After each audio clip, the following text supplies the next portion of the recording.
Est-ce que c'est plus concerné des civils ou des combattants de l'opposition armée, des militaires? Est-ce que je peux répondre là-dessus? Parce que je trouve que c'est un débat extrêmement dangereux. En droit humanitaire, un blessé est un blessé.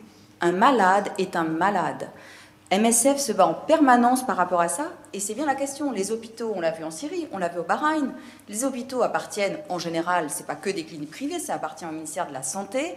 Les hôpitaux, à partir du moment où on est soupçonné d'avoir pris les armes, ça arrive hein, dans les guerres civiles, dans les conflits armés internes, ça arrive, hein, eh bien, dans la pratique, on laisse tous les gens qui ont participé ou directement ou bien qui se sont fait prendre entre parce qu'ils étaient jeunes, c'était des garçons et ils ont une blessure qui ressemble à une blessure par balle, ils sont soupçonnés immédiatement d'être combattants. Et là, je veux bien que le droit évolue très très lentement, mais en fait, il n'évolue pas tant que ça. En pratique, ils sont dans les mains d'autorités gouvernementales qui vont les considérer d'abord comme des criminels. Et le droit aux soins leur est refusé partout.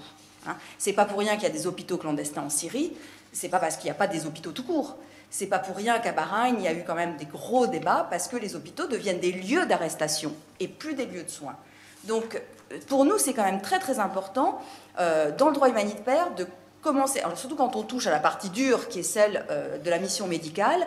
La mission médicale ne fait pas la différence entre le malade chronique et puis l'autre, et entre le blessé militaire et l'autre. Dans les conflits, quand on arrive avec une blessure par balle, il faut au moins quand même laisser le droit à l'enquête pour déterminer le statut. Et on a vu que dans les conflits actuels, la détermination du statut n'est un enjeu pour personne, notamment avec Guantanamo. Hein. D'abord, on arrête, on interroge, et puis on verra le statut après. Alors, quand on soigne, c'est déjà bien, mais la plupart du temps, ça se traduit par un refus de soins. Donc, je crois que c'est très important, quand on parle de principe humanitaire, de commencer par résister sur ce problème. Une victime, c'est une victime, quel que soit son engagement, parce qu'on passe du manifestant pacifiste au combattant dont personne n'a jamais défini les statuts ni les privilèges. Alors quand on n'a pas de privilèges, qu'on ne se fasse pas au moins refuser le droit aux soins, parce que c'est quand même curieux qu'on accole une étiquette qui ne donne aucun droit et qui par contre prive. Voilà, c'était juste ça, parce que c'est un problème vraiment récurrent sur tous les conflits actuels, au Yémen ou ailleurs. Hein. Les hôpitaux aujourd'hui sont des lieux d'arrestation et plus de soins. C'est dommage. Très bien. Alors, voilà.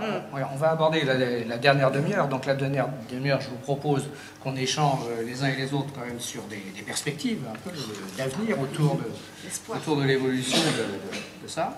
Mais en même temps, j'aurais voulu quand même voir si dans la salle, il y avait aussi d'autres points de vue peut-être, puisque je vois d'autres personnes, d'autres organisations, d'autres ONG, d'autres... organisations du système des Nations Unies, par exemple, pour avoir aussi d'autres points de vue. Et Ronnie Broman aussi souhaitait ajouter un mot. Madame. C'était plutôt pas pour un point de vue, mais pour une question. Oui, tout à fait. En fait, c'est une question à Madame Françoise Boucher-Saulnier. Donc, deux fois aujourd'hui, vous avez parlé des consentements de l'État. La première fois, au début de votre intervention, quand vous avez dit que la position des MSF, c'est que si l'État ne contrôle pas le territoire, donc il ne faut plus de consentement. Et la deuxième fois, à propos des Syries, quand vous avez dit qu'il faut quand même respecter la souveraineté. Donc, je voulais demander s'il y a quelques gradations, à quel moment, quand l'État ne contrôle telle ou telle partie de sa territoire, à votre avis, les acteurs humanitaires peuvent intervenir sans compromettre le principe de souveraineté.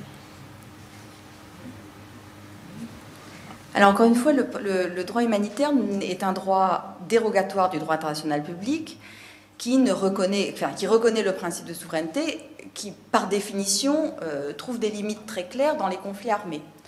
Donc, un des cas essentiels notamment, c'est la question de l'occupation des territoires. Donc, dans les conflits armés internationaux, cette question, elle est bien posée. La notion d'occupation du territoire crée bien des devoirs à la puissance occupante et des obligations pour la puissance occupante.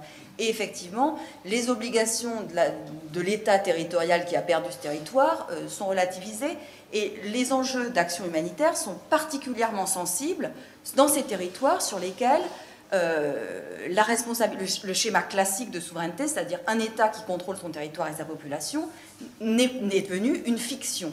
L'enjeu du droit humanitaire, c'est de faire attention que la réalité colle avec le droit et ne correspond pas à une fiction juridique. Parce que quand on est dans les fictions juridiques ou des fictions sur les principes, on est dans des zones de danger maximal parce que plus personne ne se sent responsable.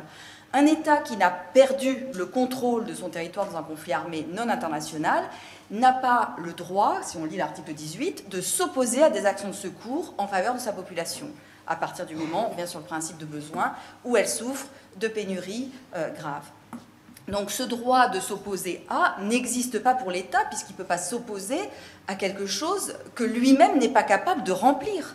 C'est-à-dire que la population a bien le droit d'être secourue. Si l'État n'est plus capable de le faire, il ne peut pas s'opposer à ce que d'autres le fassent. C'est un principe vraiment d'effectivité du droit des gens par opposition à la fiction du droit des États à ce moment-là. Voilà. C'est assez simple, on peut le complexifier, notamment quand on oublie de prendre en compte le fait que le droit humanitaire est dérogatoire au droit international public, et si on affronte juste les deux principes, ben, ils clashent. Sauf que, à ce moment-là, allons jusqu'au bout, le droit humanitaire est un droit spécial, et le droit spécial prévaut sur la règle générale, puisque le droit international public s'applique aux situations normales. Les situations de guerre ne sont pas tout à fait normales, et dans ces moments-là, une situation particulière a été prévue pour garantir au minimum un droit à survie des gens qui ne peuvent plus se retourner contre leur propre État. Voilà. Donc c'est des choses qui sont assez simples et qui reposent sur le principe d'effectivité. Il y a contrôle ou il n'y a pas contrôle du territoire. Voilà.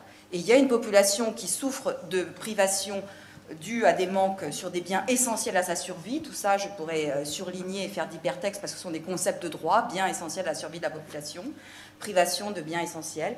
Donc dans ces cas-là, le principe de souveraineté n'est pas opposable aux actions de secours. Merci beaucoup. Ronnie Broman. Désolé, je ne veux pas monopoliser la parole. Mais je voulais revenir sur ce que disait Daniel Yago à l'instant, parce qu'il me semble qu'il pointait quelque chose qui recoupait les remarques critiques que je faisais aux représentants Daniel Vosgien, pardon, je lis mal votre nom, aux représentants du gouvernement. Lorsque Laurent Fabius dit que Bachar el-Assad, en gros, n'appartient plus à l'humanité et qu'il faut que, de toute façon, il parte, et que, par ailleurs, on met en place une aide humanitaire au profit des victimes syriennes dans les zones contrôlées par l'opposition armée, pour rester dans un vocabulaire tout à fait neutre. Il me semble qu'il y a une contradiction qui était celle que je pointais là. Que Fabius, sorte une énormité comme ça, que Bachar n'appartient plus à l'humanité. Bon, ça, c'est la rhétorique politique, c'est du conflit.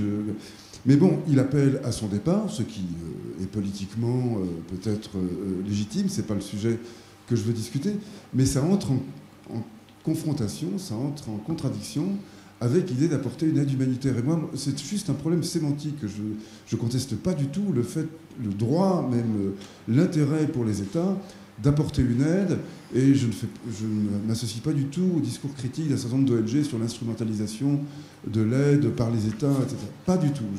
L'aide fait partie des leviers politiques que peuvent actionner les États au même titre que d'autres.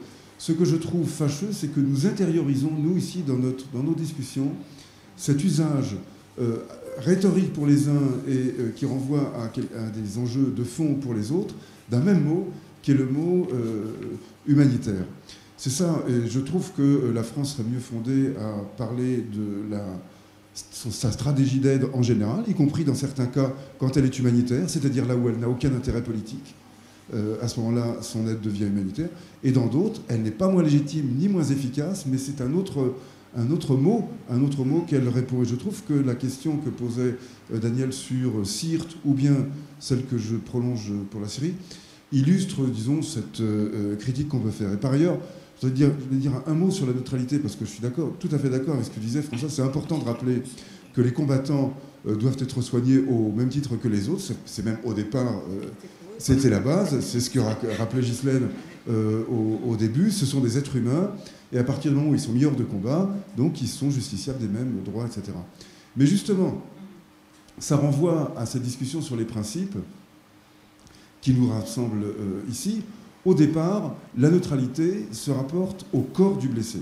C'est le corps du blessé qui est neutre, ce ne sont pas des grands principes, c'est le constat qu'un homme un combattant mis hors de combat n'est plus un danger pour un autre État et par conséquent, il est placé dans une position de don.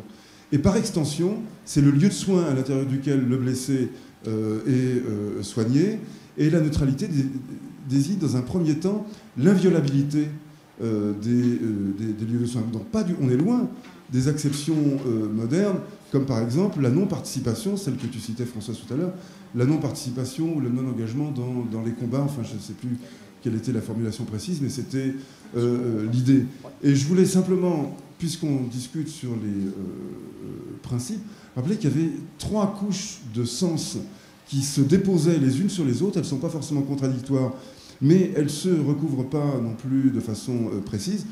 Pour la neutralité, par exemple, l'une, c'est l'inviolabilité des lieux de soins. Et par exemple, quand MSF dénonce les bombardements des centres de soins en Syrie, est-ce que c'est une rupture du principe de neutralité puisqu'on accuse un gouvernement, ou est-ce que c'est une dénonciation d'une rupture de la neutralité? Auquel cas, ça n'est pas une rupture. Auquel cas, nous ne rompons pas avec la neutralité. Nous dénonçons une rupture de la neutralité que le gouvernement syrien a faite en attaquant ce qui doit être le lieu neutre par excellence, à savoir l'endroit où les blessés sont soignés. Et donc, selon que l'on fait fond sur tel ou tel sens, eh bien, on parle d'enjeux différents. Donc, d'une certaine manière, là, il y a définir la neutralité par rapport à l'action militaire, au moins, ça la réduit à quelque chose d'assez simple. Et finalement, c'est plus notre problème, parce que, sauf pour les ONG faunées qui approvisionnent en armement certaines parties à des conflits, on n'est pas concerné par cette question-là. Donc je note simplement que la jurisprudence finalement, nous dispense, d'une certaine manière, d'invoquer cette question-là, de nous appuyer sur elle. Daniel Vosgien et puis ensuite Philippe Leclerc. Quand on parle de neutralité, il faut bien distinguer la neutralité politique éventuelle et la neutralité dans l'action humanitaire. La neutralité politique, bon, pour un État, ça n'existe pas. Hein, comme on l'a dit, donc effectivement, la France a pris position. Nous avons dit ce que nous pensions de Bachar el-Assad et de son régime, et en même temps, on peut très bien faire une aide qu'on peut appeler humanitaire dans les zones auxquelles nous avons accès. C'est une question, je dirais, humanitaire d'accès. Évidemment, il y a aussi des besoins des populations qui souffrent dans les zones qui sont toujours contrôlées par le régime, et malheureusement, il y en a toujours beaucoup. Mais là où il y a effectivement un accès plus facile à des populations parce que l'armée syrienne ne contrôle plus ces zones, ou a fortiori dans les pays voisins où il y a des réfugiés, il va de soi qu'on peut parler d'aide humanitaire et que les principes qui sous-tendent l'aide humanitaire sont dans ce cadre-là respectés, mais qui n'empêchent pas naturellement de prendre position sur ce qu'est le conflit et son devenir. Il y a bien sûr des actions politiques qui sont menées en parallèle au niveau international pour essayer de résoudre ce conflit. Mais ce n'est pas ça que nous parlons. L'action humanitaire n'a pas vocation à soutenir une solution au conflit, elle est dans le cadre du conflit. L'action humanitaire, le droit humanitaire, c'est un droit dans le conflit. Ce n'est pas quelque chose qui est destiné à entourer le conflit ou à mener vers son issue ou une solution. Donc on est vraiment dans un cadre tout à fait différent. Là, on est sur un principe qui est de répondre aux besoins des populations et d'alléger les souffrances de populations en besoin là où nous avons accès, là où nous avons les moyens de le faire. Le choix politique, par ailleurs, qui a été fait est parfaitement justifié, mais est indépendant de l'action humanitaire qui est menée, ça je peux vous le garantir.